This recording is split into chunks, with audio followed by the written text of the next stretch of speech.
with that said, you guys have to make sure that everything about you and what you do, the focus, the action steps, the people that you're around, and we're going to get into detail. I'm going to really kind of deconstruct for you guys how I did it when I got into the industry about 10 years ago, because I've had my license for 10 years now. Previously to Real, I was with EXP. I grew a nationwide team. Last year we did over 130 million in volume, so we've sold a lot. Right? I don't like going around and talking about it because that's not the type of person that I am. But the formula has remained the same from the beginning for me. If you were to talk to me 10 years ago when I got into the business, I would have told you even then at some point I wanted to grow like a nationwide team. At the time I was in California, but the thought, prevailing is sometime in the future, I'm going to have a team outside of this area in Los Angeles, right? Because that's kind of where I grew up and where I started, right? I'm in Miami now. I moved to Miami. So for you, the individual, right, I would invite you guys right now, if you have paper or pen, right, and you don't have to do this if you don't want to. I don't force participation from anybody, but I would either write down or contemplate in your head right now, okay, so today, up until coming to this event, what time did we start? 11, right? I would look at it and say, okay, when I woke up, let's say it was 5, 6, 7, whatever, up until I came to the event, what was done in that time? Right? Like if you were to come to me and we were going to hang out for a second and eat, and I said, hey, let me see what you did today. Like, would I look at that list and be like, oh man, wow, like you're a go-getter? Or would I be like, what the hell are you doing? Right? Oh, the youngsters left. Man, I was excited to talk to them. Right? Did they leave? Yeah. Oh man, dang. I was really excited to speak to the younger generation. So we look at that, right? So me coming in, right? I'm assuming most people here don't know me. I was a professional athlete before I got into real estate. I played basketball in South America and Spain, and real estate was never like even a thought in my mind at all, right? I got injured for a second time, had a second surgery, didn't walk for months, and then basically said, okay, well, basketball's done. I'm 24, 25 at the time, and now I kind of have to like reinvent myself, which for me was extremely difficult, right? Going from bouncing a ball 24/7, because I played basketball, to now I got to get a job. I'm like, oh man, this is like, I don't want to do this. I want to keep playing basketball, right? Put me in the wheelchair league, you know what I mean? Like, I'll figure it out, right? I get in, and it's just everything about me. The point is, everything about me had to change, right? Everything, right? Like, you get some of the basics here in the business. Wake up early, do your prospecting and all that. And for me, I was like, dude, I don't wake up early unless our coach makes us to go to practice. But what I did was, if you can imagine here on the screen, I put up, hey, this is what it's going to take for you to be a successful person in real estate or an entrepreneur. And we were to create a list, right? If we were just to create a list together, you guys would know a lot of this basic stuff. Wake up early, take care of yourself, right? Eat right, make sure you prospect, read a book an hour a day. All those basics that people have been pushing online and on the memes and social media, you already know, right? Like, we don't have to come up here and preach it to you. You already know it. But I looked at that list and I was like, dude, I don't do any of that. I was like, man, this is a daunting task. But this is the key. I said, okay, I chose to get into real estate and I chose to jump into this game. Meaning now I can't carry this identity of, well, I'm an athlete everywhere I go. Because I'm sure you guys still have friends, and I have a ton, who talk about 5 years ago, 10 years ago, 15 years ago, I was the man. Oh, remember back in the day? Like, I don't want to be around that. I don't know about you guys. I don't want my peak or what I talk about, my glory days, to be 5, 10, 15, 20 years ago. I want it to be every day and moving forward. I want to continuously look forward to something that I aspire to acquire, to become, or something that gets me out of bed, right? Because like, I'm the type now that I've been in the game for 10 years and I've done a lot and I continue doing more. I still wake up every day like, dude, let's do it, right? Whether I'm working on my personal brand, my coaching business, my real estate team, it's still there, that rookie day one excitement. It's not, oh man, Like, I never aspired to be like, the whole thing in the movies about being on the beach, sipping drinks and not worrying about anything. That to me is not appealing, right? I want purpose, I want drive, I want something behind me. I want to be able to exert this life energy that I have into something that interests me, right? So when I looked at that list, I said, okay, this is the key. I chose to get into this, right? Was anybody here forced to get into real estate or do what they do? Right? Where maybe you got married and they're like, hey, you're going to get your license. And you're like, okay. Like, nobody? Nobody? Okay, so you signed up for this. So when we go back to that list that I brought up of some of these basic qualities and traits and things that we're gonna have to do, well, guess what? You signed up for it. We can't, what do? We battle it nowadays. And the interesting part is when you go on social media, man, you can see it all. You go to my YouTube, the ads on my videos tell you to not do what I talk about in my video. It's insane. And I'll sit there and watch the ad, I'm like, wow, people actually believe this. Wow, this dude just said you can make millions in real estate without even lifting a finger. Wow. And people are actually watching that and paying for it and signing up for whatever he has to say. Now, I guarantee you watching, you know that's not true, but you're still like, well, you know, Bryan's kind of mean and he tells me to work hard and I really don't want to work hard, so okay, I'm gonna sign up over here, right? Like, and it becomes this thing, but it always goes back to like that list that I said that we create. And I would invite you right now as I'm talking, if it ever comes to your mind, certain traits or things that you know, maybe right now you're not doing, start writing them down. If it's get up earlier, get up earlier. If it's, hey, I need to get on the phones, like Frank said, for an hour a day, make it that. If it's, hey, I need to start picking up some books to sharpen up my communication skills, do that. Maybe you need to start doing this and organizing events and speaking in front of people. Why? Because if you can do this, meeting with this buyer or a seller is child's play, y'all. It's child's play. I've sold houses in LA that are teardowns, $100,000, which is unheard of over there, but I'm talking absolute dumps. That it's almost like you go there and it has like the yellow tape because it was a murder scene and all types of stuff, right? And I've actually sold a few houses in Beverly Hills for 3, 4, 5, 6 million throughout my career and in Miami, right? But I can tell you, it doesn't matter who I meet with because when I look at everything I've done, including, I think I tallied it up, about a year ago, I surpassed, because I've been counting, I've been keeping a counter. I've done over 1,000 speaking events where I've been paid, not including stuff like this where it's for free or for our network and we do it together, right? And I look at it now and I say, man, if I was to meet with a buyer or a seller, I don't care who it is, put a fucking celebrity in front of me. This is what I do. This is easy. Brad Pitt, no problem. You think I'm gonna be scared of him? No. You're playing in my world, bro. This is real estate. This is my game, not yours. You wanna talk to me about acting, I'm all ears. I'll take notes. But when it comes to real estate, sit down and listen. But when you look at an event like this or any event that I've done, it's prepared me for moments like that because when you look at the level of intensity there, it's different. Who here was an athlete at all, even in high school, college, or anything, right? Raise your hand. You know. They would kill us during practice. I hated practice, just like anybody else. But when it came game time, I was like, man, I'm in shape. I'm dunking. This is nothing. I loved the game because that was my rest, right? That was my rest. You guys know. See, everybody laughs and relates. This is no different. Question, Frank. Did it take a lot to organize this, or was it pretty simple overall? You know, I thought it would be a lot harder, and it's pretty simple. Pretty simple, right? He's going to walk away from this a better agent, a better man, a better presenter, right? And he's done presentations before, but he told me this is like more of the first public one, right? That wasn't like within the brokerage and that kind of stuff. And that's great. So now maybe you had some thought in the past or someone has about maybe doing a home buying seminar or something for the public. Now, by virtue of you having done this, that one's going to be way easier and simpler for you to execute, right? Easy, right? And maybe some of you want to do it. Luke talked about it, right? Even backstage with me. Oh man, I was overthinking doing the social media thing. He even said it on stage. He was telling his agents for 6 years to do social media and he didn't do it. None of this is rocket science when I look at it, right? But when I look back on my journey, some of these things that I've touched on today, it's really a change of the individual from within. And this is why I talk about this shit so much with people, right? Because you have to like look at yourself in the mirror. Like let's say mirror, mirror on the wall, right? Right here. Like you have to be like, okay, what am I going to do differently here? Up until age whatever, fill in the blank for yourself right now. I've done this. I now need to look at that list of what I need to do and reference it with what I'm doing now. What needs to change? You think I was excited when I started? I would wake up at 5 in the morning. Why? Because every successful person that I was studying was waking up early, going to the gym, reading, meditating, doing all this. It's like, wow, this guy jumps in a freezing cold pool for 30 seconds. Well, fucking sign me up, right? Because I wanted to achieve that.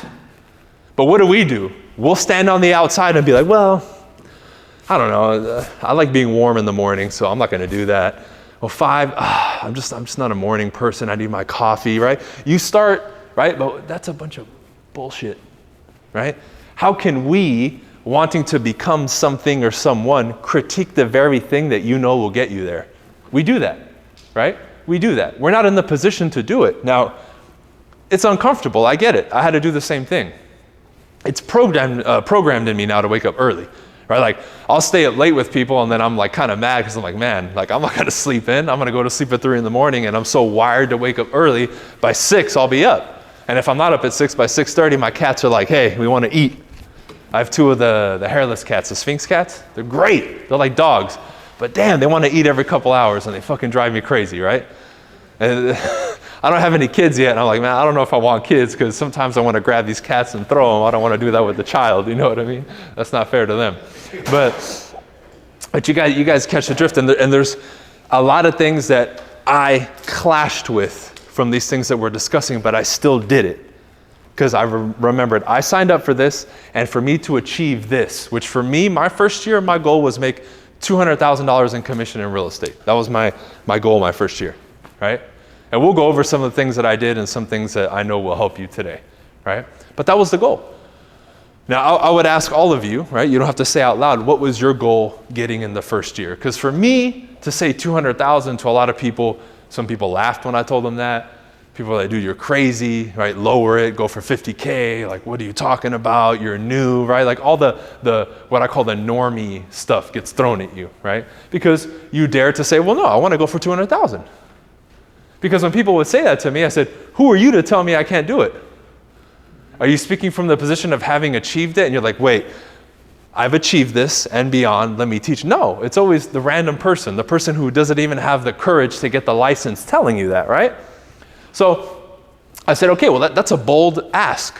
Would you agree? Being new, zero entrepreneurship, zero sales skills, didn't even own a suit, right? I had to borrow one of my dad's suit jackets, right? I'm a little taller than him, so the suit sleeves were like to here, right?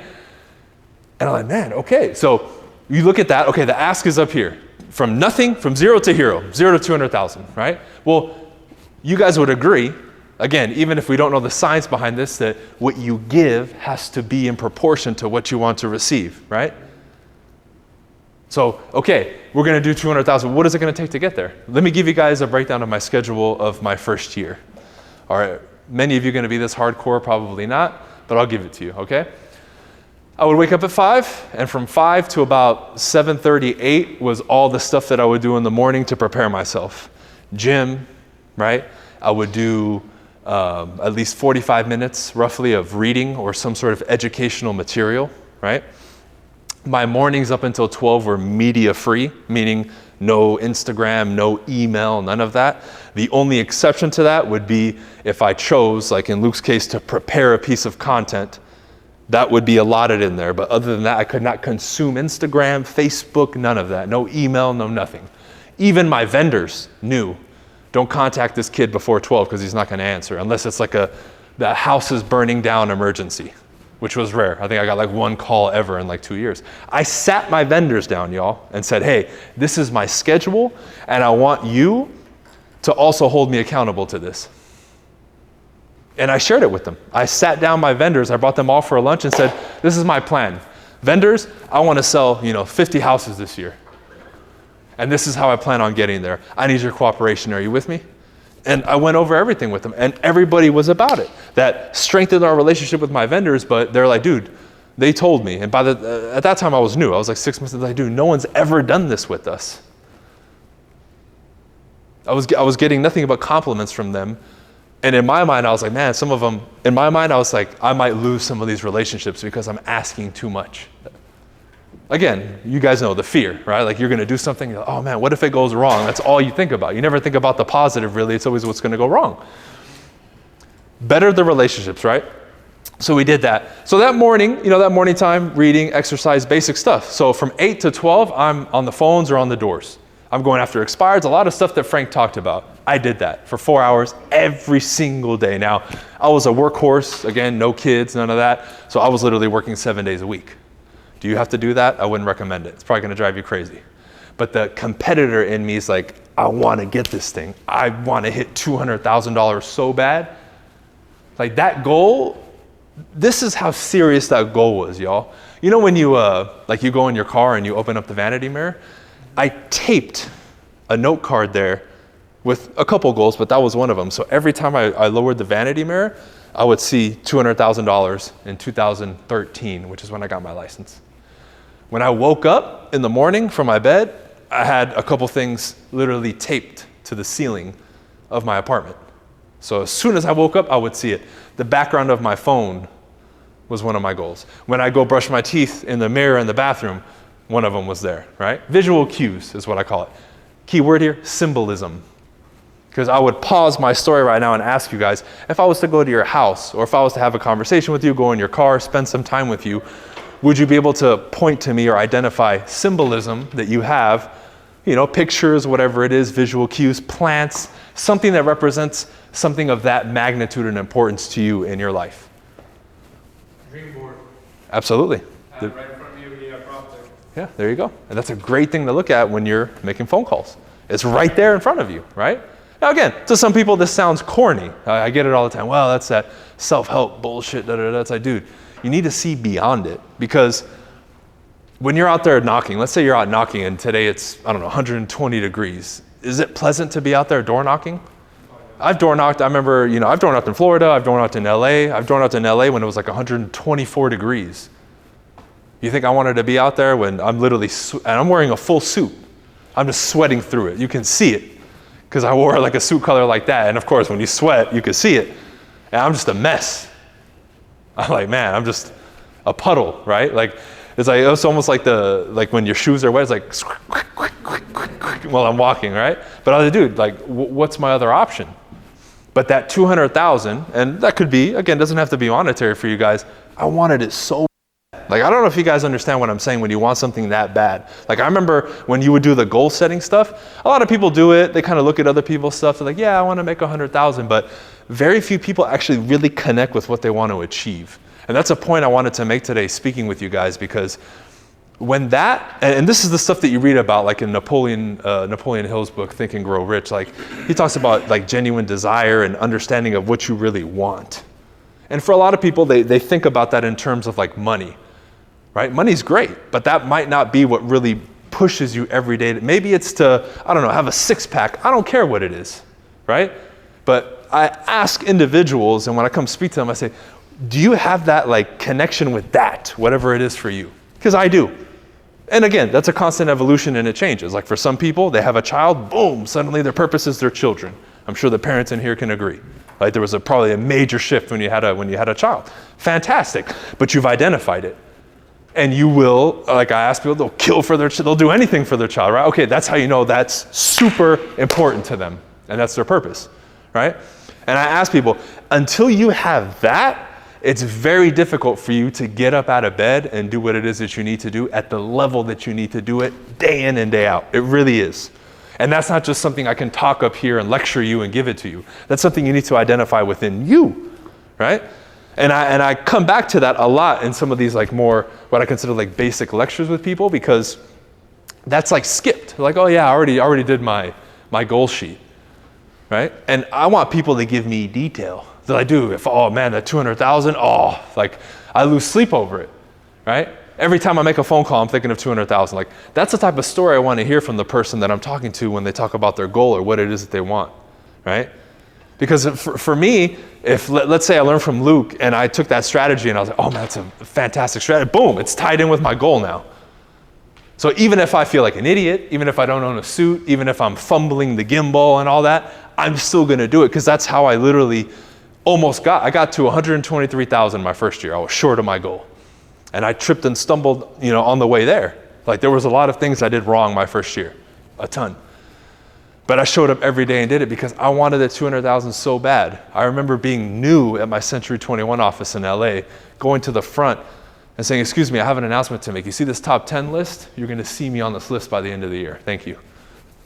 And of course, everybody laughs, who's that clown? He'll probably be out of the business in 2 months, right? Because you guys know, 90% of the people fail within a year. So of course, everybody, but in my mind, I was like, dude, I want that $200,000 so bad. That $200,000 will put me in the top 10, maybe near the bottom, but I want to be on the top 10. And every day I thought about it. I remember even leading up to, because I got on it 2 months before the end of the year. And I remember leading up to it, I was like, oh dude, 2 more closings, I'm on that fucking thing, right? And then I told my broker, I was like, the day that I make the top 10 list, give me the pen, I'm writing my fucking name on the board, right? So then I would go to his office, hey man, when are you gonna update the list? I just put another one pending. Oh no, it's gotta close? Oh shit, okay, cool. Hey escrow, can we close it sooner? Right, like you're a little kid in a candy store, dude, right? Now, and I would ask you this, when's the last time you've been that excited about anything? Right, and I see this prevailing, not saying you guys specifically, but in our industry, it's lacking that. And that, by the way, will get you more business than you could dream of. Because when I start getting in front of my buyers and sellers and potential clients, that's what gets them like, oh, we want to work with this guy, right? That just oozes and spills over to where people want to be around you and listen to you.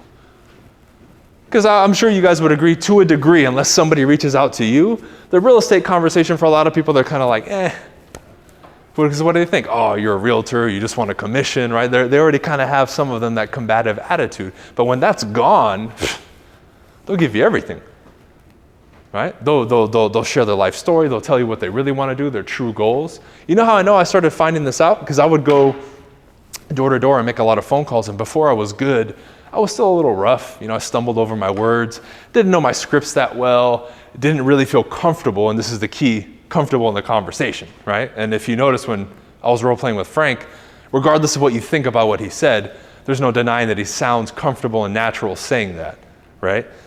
And that's the key, because now, when I started talking to people, I noticed I was like, man, some of these people, when I start talking to them, they say, no, I don't want to buy, I don't want to sell. But literally within 30 seconds sometimes, they're like, yeah, me and the wife, we're talking and we're going to go to Dallas, right? We've been seeing this Luke guy on Instagram.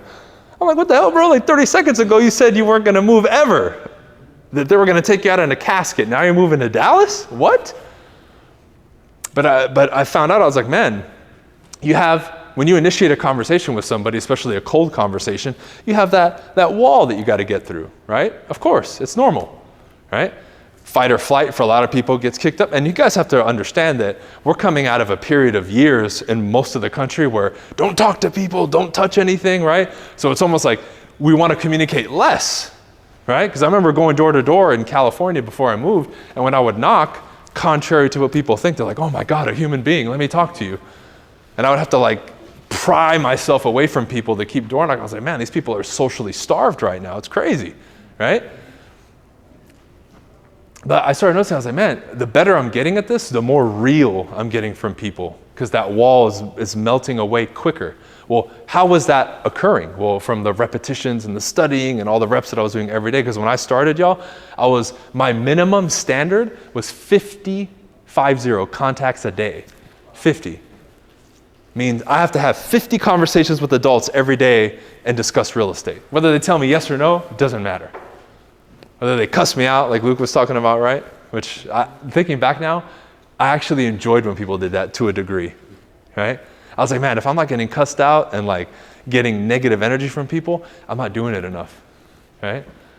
And in the beginning, it stings. I get it. And a lot of people will limit their contact with people because of that. But you guys have to understand, if we were to assess the world here as a group and say, would you guys say that what we get from the world, social media and just in general, from people, media, news, whatever, would you say it's overwhelmingly positive or negative? Mostly negative. Negative. Of course. Everyone's like, negative. How is that even a question, right? So of course, if that's the resounding frequency out there, when you touch most people or come in contact with them for a second, what do you think you're going to get? And it's crazy. I see it snap out of people sometimes because I'll smile and be friendly, and they have that smirk, and then it takes them a couple seconds. You'll see them short circuit in their brain and talk to you, and since you're giving them different energy, then they'll adjust and be nice with you, where they feel like with everybody they got to be like Bruce Lee, you know what I mean? Wow, get away from me, right? It's nuts. But the more comfortable you get and the more proficient you get with what you do, now, and this is the key, as I got better, dude, I was like, I'm sure you guys can relate, especially you, Frank, because I know you're a prospector. You're excited to talk to people. You're like, bro, if you tell me yes, you're mine. That's my mentality. Not from a self-serving standpoint, because I know I can help you get the result, but I'm confident in wanting to reach out to people now, right? It goes back to what I said earlier too. If you guys did events like this, let's say every single one of you hosted an event like this. and you got up here and you worked the jitters out. Now you get more comfortable public speaking. Oh man, you're gonna see somebody in the street. Tap them on. Hey, from half a mile away, I thought I heard you say real estate. Are you looking to buy or sell? Or like you wouldn't care. Maybe you would go about it differently, but you wouldn't be scared to death and pass up on the opportunity. Dude, I've been out randomly with people. Like, let's say I go out with Luke. I've done this where I go to somebody else's city and hear people talk about real estate. Oh, excuse me, you guys are talking about real estate? This is Luke Jones, the #1 realtor here in Dallas. You need to talk to him ASAP. And people are like, what the fuck? Like, bro, but that's what you got to do. But you're not going to have the courage to do that unless you're doing many other things that would build up the courage to do that. But you think, like in that case, that dude that I did that to, do you think he wasn't grateful? He's like, man, you're crazy. I was like, I'm not crazy, bro. Would you have done the same thing? He's like, yeah, if I had the courage. Exactly. So you wanted to take the action, you just didn't for whatever reason. Now again, am I saying that's the best way to go about it? No. Because I said, look, I don't know if he's #1 or not. I just know he's good. You need to talk to him, right? I corrected myself, but still, in my mind, when I started day one in real estate, I aspired for moments like that, right? For me, those were the moments that when I looked into the future of like the movie reel of me, I was like, yeah, I'm gonna be doing that in the future. Like capturing the room and speaking in front of people and raising my hand and, doing the stuff that you would see and you're just like, wow, that's cool. Like, man, and then be like, I did that. I went from this to doing that. Even door knocking and cold calling to me in the beginning, I was like, man, I'm gonna do it no matter what, because I have to, but fuck, it doesn't look easy. Right? Like, so I was like, so I just go door to door and knock on the door? They're like, yeah. I'm like, all right. And of course, you're scared. I mean, I remember the first time I went door knocking, I took a freaking backpack with me. Like, how stupid is that? And I'm like, oh, I gotta pack water and all this stuff. And then like when I got to the door, I look like a fucking student. Like, what am I doing, right? Just ridiculous. But I still did it, dude. I still did it. And really, again, taking that step back and looking at it, all this stuff is simple, right? If we're gonna kind of relate it back to what I was talking about, all this stuff is simple, man. All the stuff that he talked about, what Luke did, is it difficult? No, it's not. It's not complicated. Okay, he said you gotta buy a microphone and a gimbal. Whoop-de-doo, 2 things. You could literally go on Amazon right now and buy it. Oh, I don't have the money. Find somebody that does. Hey, I'll pay you back in a month when I get my first buyer or seller. Be resourceful. That's what I did when I was new. I got into coaching before I even got my license. I got licensed in August of 2013. Officially, I got my real estate license. I was in coaching already by like June. And they're like, and the coach is like, wait, you don't have your license? I'm like, no, I want to get ahead of the game. What we can do, let's do. He was like, wow, okay. I don't think I was the first that had done it, but even he was like, oh shit, like this kid's serious. Well, exactly, dude. Did I have the money? No. I figured it out. I said, you know what? I'm going to get a closing. I trust myself so much. I got a credit card. Again, I'm not recommending you do this, but I got it. And I said, okay, I can make 2 or 3 payments before it's maxed. I got to get some business. And that was just the attitude that I took. So whatever you tell me to do, I told the coach, whatever you tell me to do, I'll do it. Unless you tell me to like murder somebody, I'm not going to do it, right? But now, and I would ask people, are you willing to be that level of a student to the game? Luke and what he was doing with Instagram, what Frank talked about, any of this stuff, or even maybe what you're getting right now in support with your brokerage. I don't know. Maybe people are giving you some solid advice or giving you some action steps and you're not taking them. I don't know. I'm not you, right? But I literally went to them. I was like, I'll do whatever you say. Just tell me what to do. Okay, here's a plan. Okay, cool. And without questioning it, I took the plan and I did it. 2 weeks later, hey, I got my first listing. A week later, another listing. Then I got those 2, right? And I double-ended one of them, got another listing like a week later. So that's my first month. Of course, I think I'm the man. I'm like, this shit's easy. Real estate, oh, you guys talked all this shit that it was gonna be hard. This is easy. Then I went, while continuing to work hard, it was like a 3-month period where I got nothing. Now after that, it took off, right? But there was a 3-month period there of nothing. And I'm talking grinding day in, day out, talking to 50 people a day, building my database, right? Doing, a lot of things right. But what started to slip? My mental. I started being like, man, this is what's wrong and this and that. And I got very negative in my head, right? And that started lingering with me. And I said, okay, well, nothing's changing. I need to change something. Switch my mentality to stop complaining, basically doing what most people do. Within a couple weeks, everything changed, right?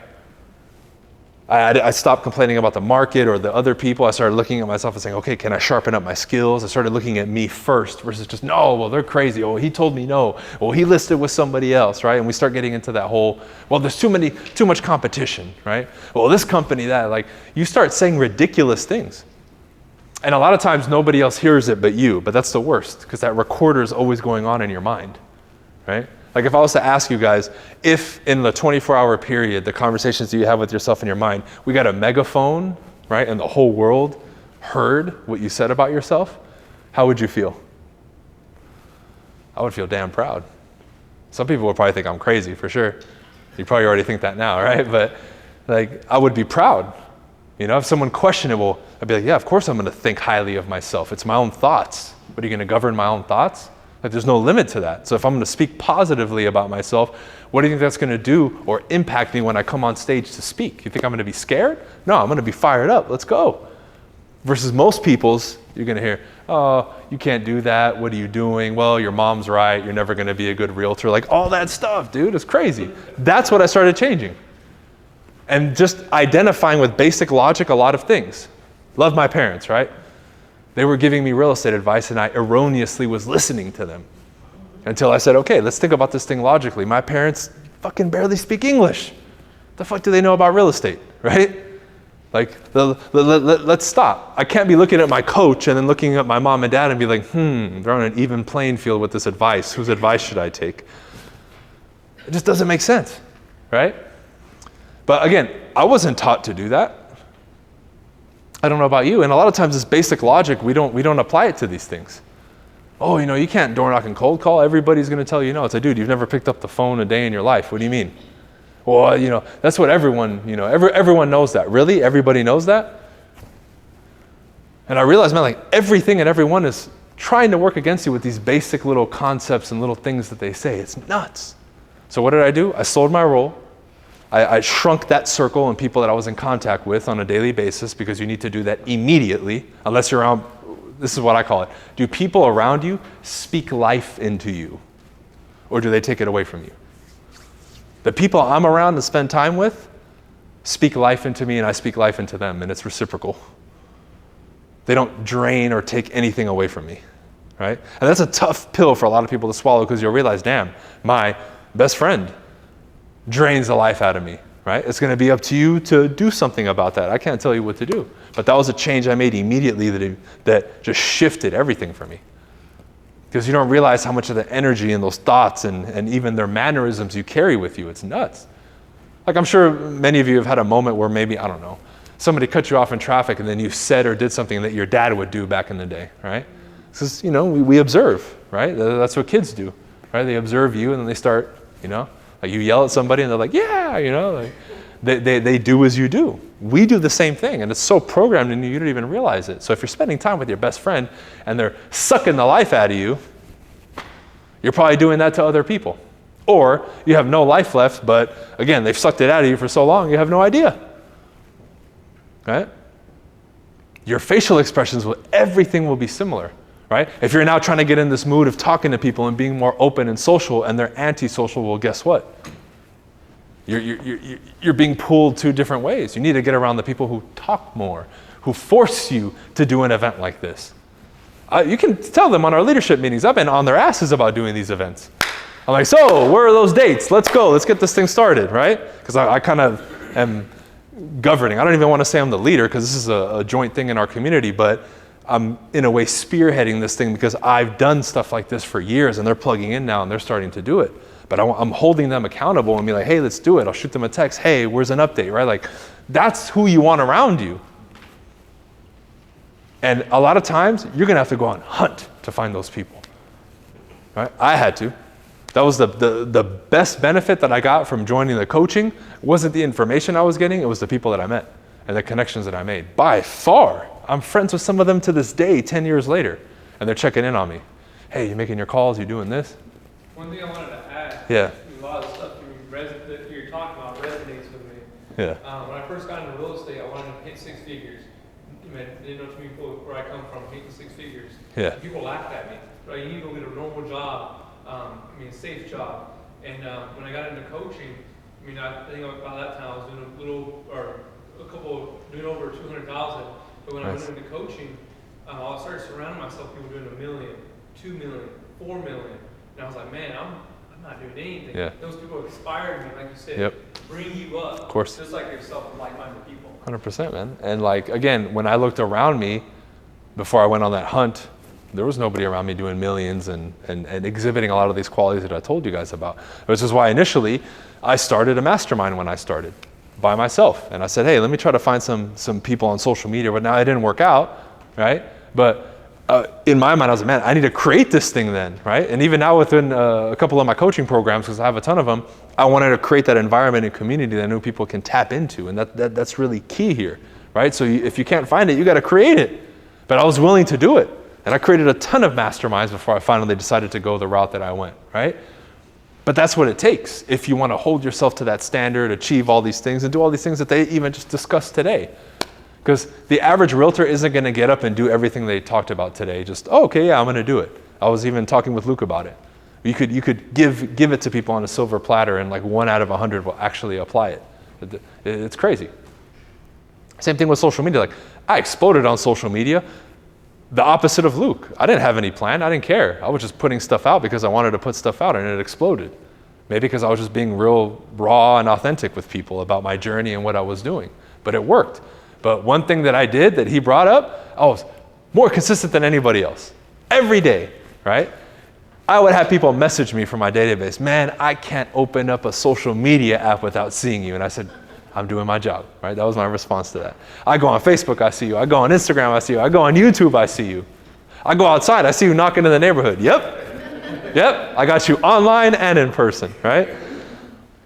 And that's been the prevailing theme with everything I do, whether it's, building the skills and reading and educating myself, building my business, whatever it is. It's just been that consistency. And that's really kind of what I want to leave you guys with before, we'll open it up to Q&A if you guys have questions for myself, Frank, or Luke. But you got to do, even if you itemize 2 things from today, hey, I'm going to do these 2 things, just do them and stick with it for 90 days. Hey, you know what? I'm going to do 2 property tours a week. Do it for 90 days. Do it for 90 days, right? That would be 2 property tours a week times 12 weeks. What is that? 24. Commit to that, right? Then you'll see at the end, make an assessment, but go hard for 90 days. That's what I tell people. I've never had somebody do that and then come back and say, well, it didn't work.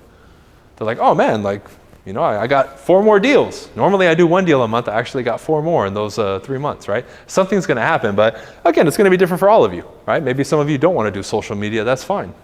Doesn't matter. You can do it at a later time, but pick 1 or 2 itemized specific things that you're going to do and say, okay, I'm going to commit to this. And it could be as simple as waking up early at 5. But then you'll realize when you get up, like, oh man, there's a lot that I can do with this thing, and that's going to open the door to what you need, okay? So any questions, y'all, for me, Luke, Frank, or anything, even if you're dealing with something that's unrelated to this, we can help you out. Because my team, I got about 30 members on my team. We're in 13 or 14 different states, and I've heard all different kinds of problems, so I'm sure I have a solution if you got one.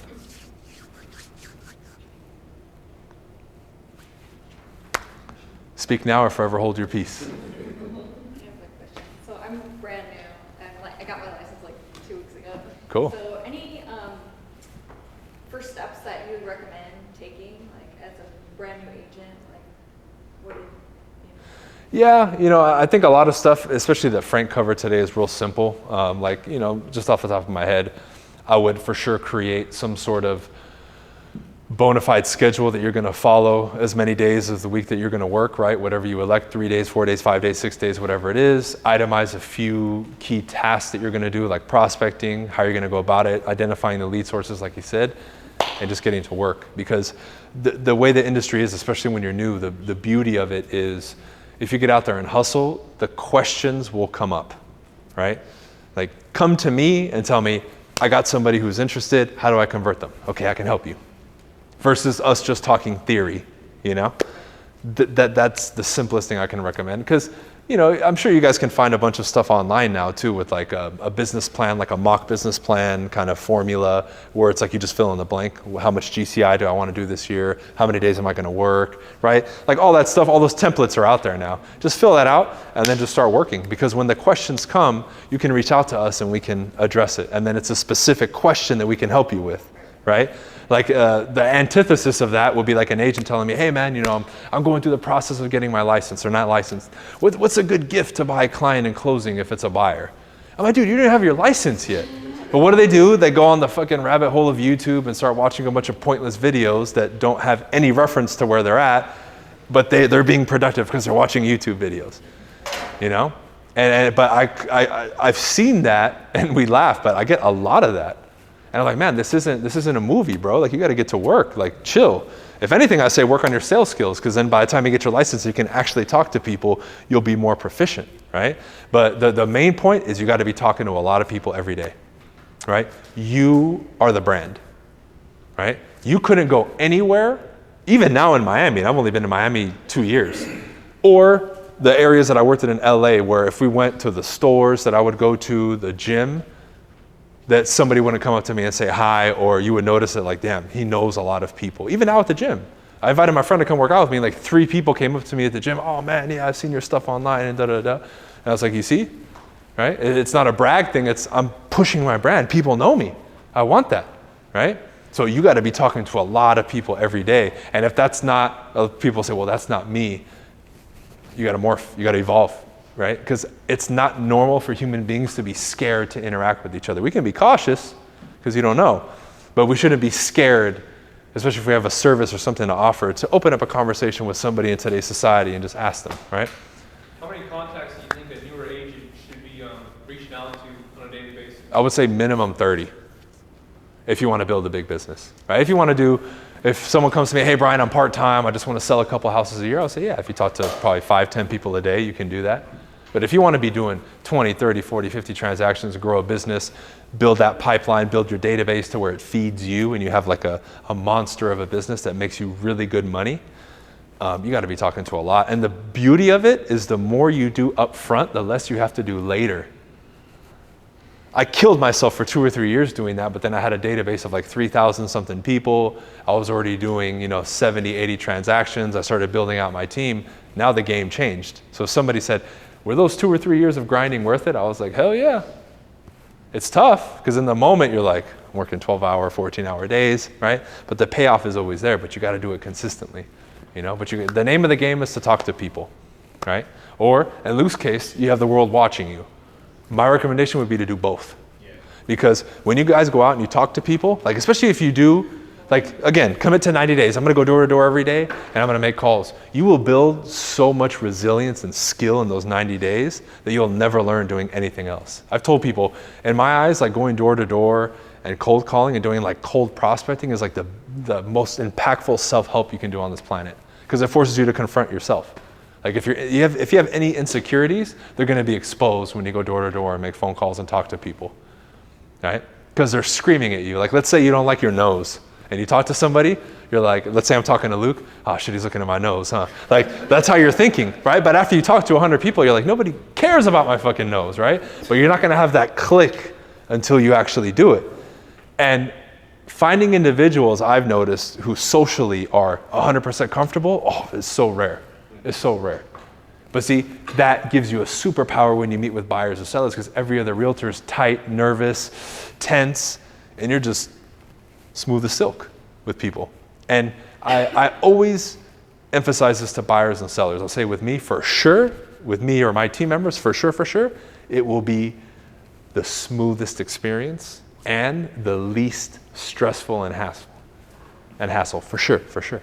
Because I know what it's like to be on the other end and not feel comfortable, especially when they're making a decision of that magnitude. So I know if I'm super comfortable and I can communicate to them a certain way and be comfortable myself, it's going to make it that much better for them, right? And that, to me, you unlock through the effort of talking to people all the time.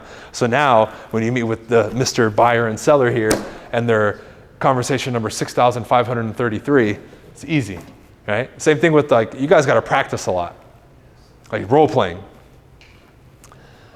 I think I recorded, critiqued watched and analyzed at least a couple hundred of my listing presentations that I would record and do. I've done it in front of my first office.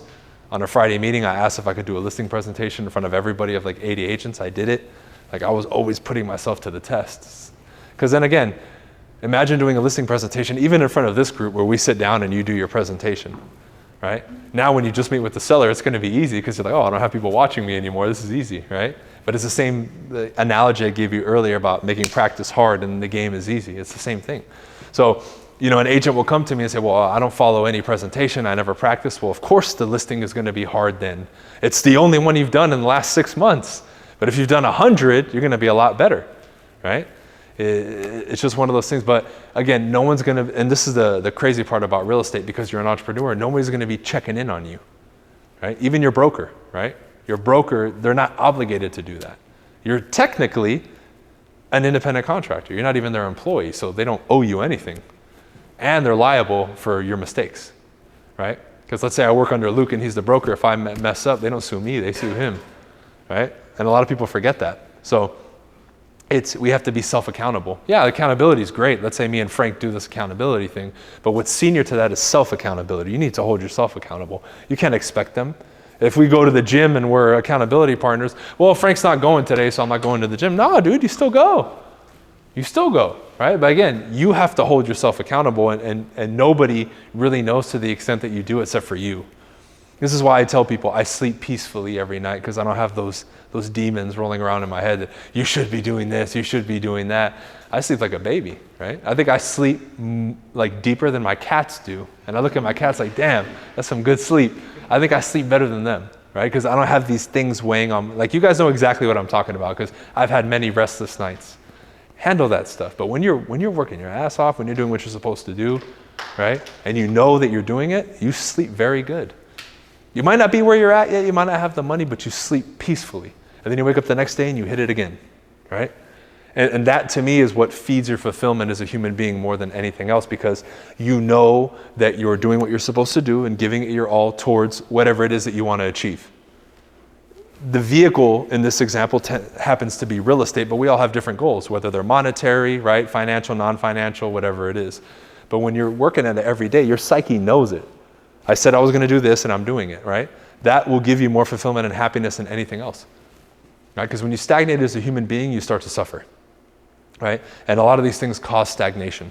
Sitting and watching Netflix, scrolling on your phone endlessly. Like Luke brought up, 1 out of every 10 is an ad. I think it's like 1 out of every 3. I'm like, damn, I want to see my parents' thing that they posted. I don't want to see an ad. It's like ad, parents post, ad. I'm like, what the hell? Like, I can't even see my parents' stuff that I specifically came to see, right? And it's scary. I'll be around my parents and suddenly for a week after that, all my ads are in Spanish, right? And even if we got together for like 2 minutes, it's crazy. I'm like, man, this technology thing is starting to scare me a little bit, right? And they didn't believe me. So I said, okay, start talking about a car. And they'll talk about it, and you'll get ads for that car like 5 minutes later or like an hour later. It's crazy. It's like, man, this thing is nuts. This thing is nuts. But like I said, that for me, and again, I'm not speaking to you factually necessarily on this last point. That's just kind of what I've realized, right? Back in the day too, when I was solely focused on basketball, working my ass off, everything was about basketball. That was the most fulfilled I had ever been up until this point. Because everything that I felt was a part of my existence, I was channeling into what I wanted to do and what I wanted to achieve, and nothing else mattered. Everything else came second to that. Ask me back then, how do you feel? Oh man, I love life. Playing basketball, getting paid, right? This is cool. It didn't matter how much money I was making and all the other details. It was, we're working. I was happy to show up at the gym at 5 a.m. and get up extra shots, right? And shoot 1,000 free throws a day, and I was excited to do it, because I knew it would translate to the game and ultimately to become a better player, which is what I wanted to do. Am I, oh man, you're obsessed about basketball. Well, yeah, this is my life. That's what I always tell people. This is my life. This is what I chose. This is what I love to do. Oh, let's go walk to the store. Hold on, let me get my ball, right? And just all the time, right? I would just be sitting in my bed, working on my form all the time. But again, I loved it, right? You guys, I looked at real estate not in the same way, but I knew I had to adopt that mentality to get to this level, because no one else will.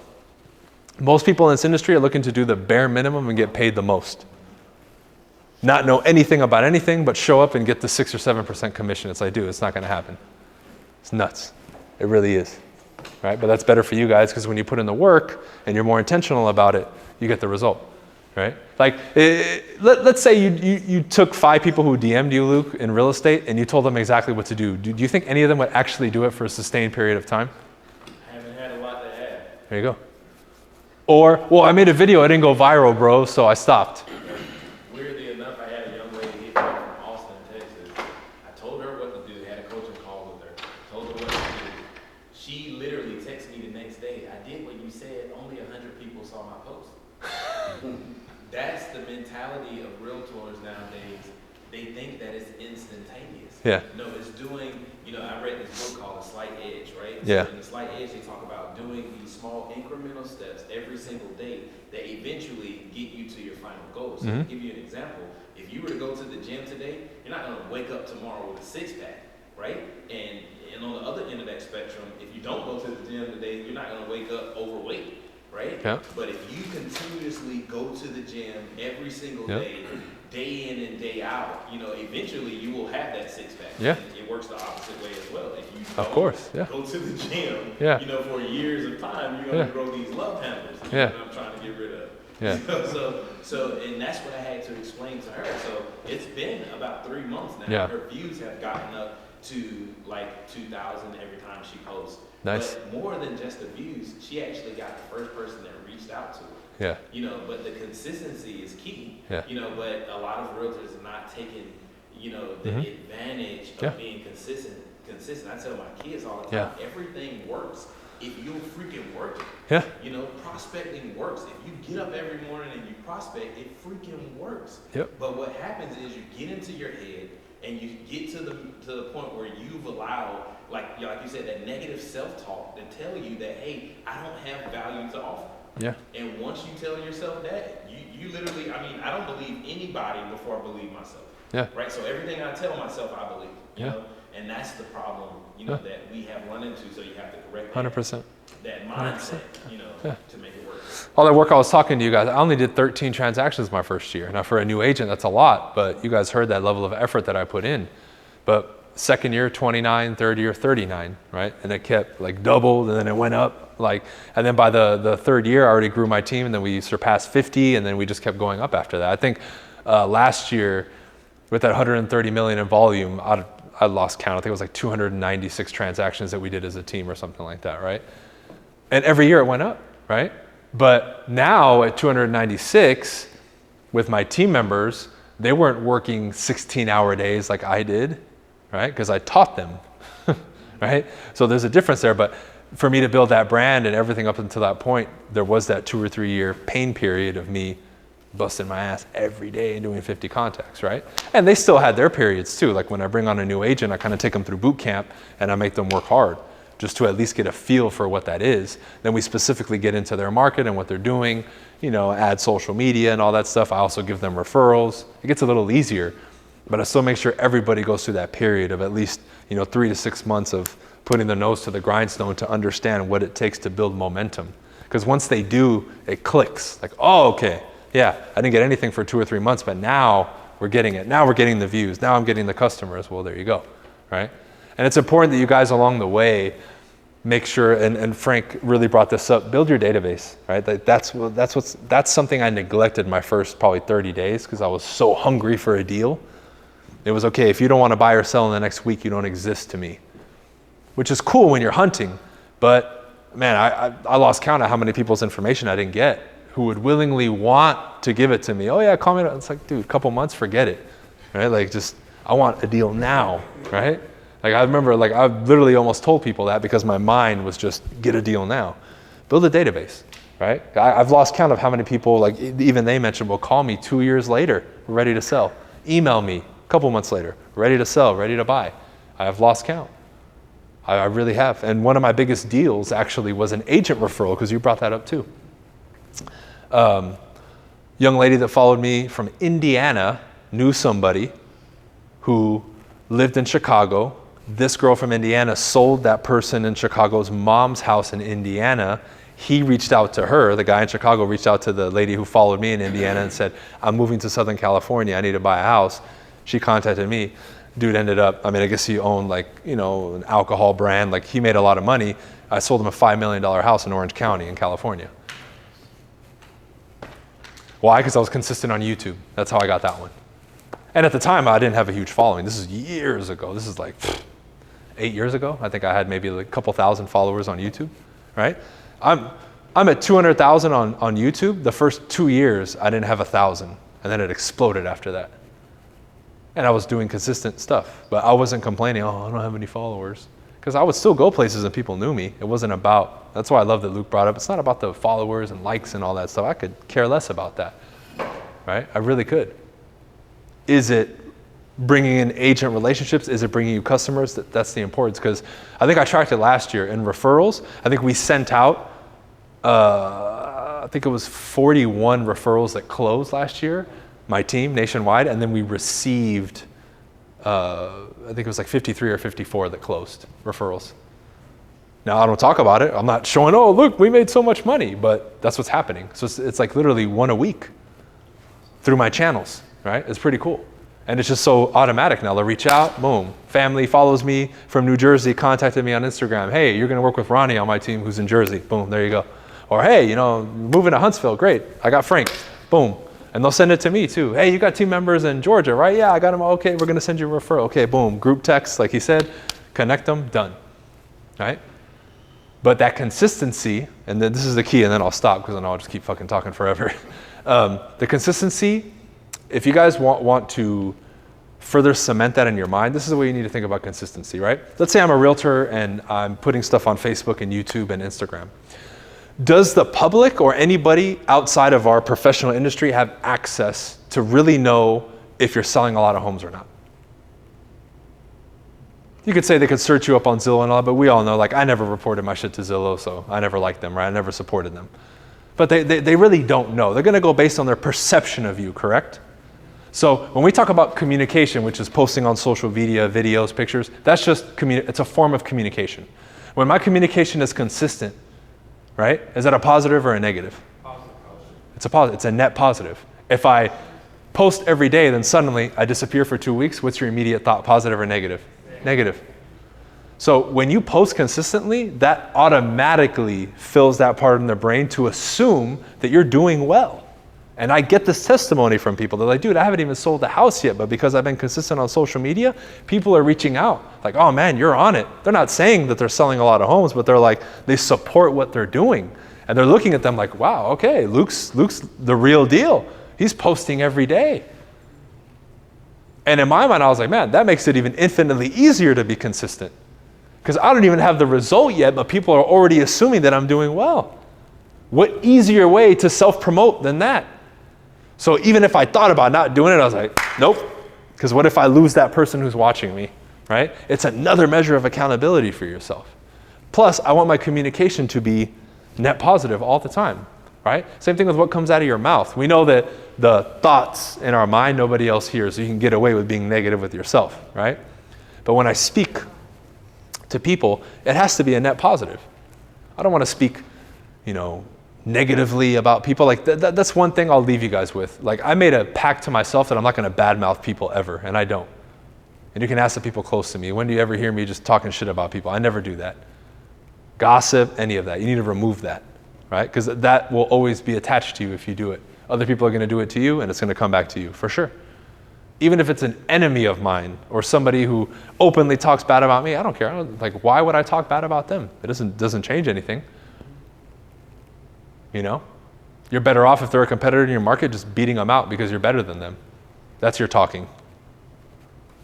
That's how it's always been with me, It got to a point online years ago where nobody else was really growing on YouTube except for me. What did everybody else do? They ganged up on me and started talking trash about me. You'll never know because this happened 6 years ago. That's how other people initially started getting traction on YouTube and real estate, because they were upset that I was occupying so much of the space. They had to gang up and attack me. And then, of course, everybody deleted the videos and they got a little bit of followers, right? Like Luke said, a couple people watched it because it was drama. A little bit of an audience went to them, right? And that's how they did it. Isn't that interesting? But I never engaged with it. Why would I? Because then you get caught up in that web, right? What are you going to do with it? You think people are going to follow Luke's Instagram if he just goes negative? Oh, look at this other guy trying to do a, Alabama home collection. Loser. I'm the original, right? It's just ridiculous, but people do that because they think it's attention. Okay, you might get attention, but is it the right attention? Is that somebody, oh yeah, I love your drama and gossip. Help me buy a house. Help me sell a house. They're not going to contact you, right? Because that's drama. It's the same thing when you guys go to the store and you see all those stupid ass tabloids on the thing.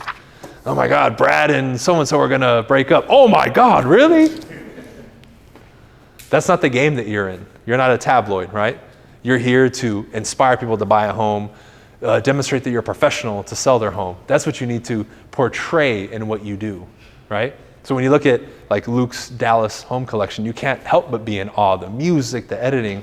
I'm like, fuck, dude, that's why I always share them. I'm like, damn, this shit's good, right? And it's no surprise that he's had the success that he continues to have with it, right? But he's cracked that code and continues to utilize that over and over and over. So it's like, damn, he can't help but dominate that space, right? That was the same approach I took to just the traditional stuff. I'm going to get out there and knock and call, and people are recognizing me in the street because they see me all the time. I mean, it's great, right? But it's that consistency, guys. It's really the key, and that's the key, but it's also the toughest because we know it's challenging to be consistent. But that's going to be up to you guys and the parameters that you set to help you with that, right?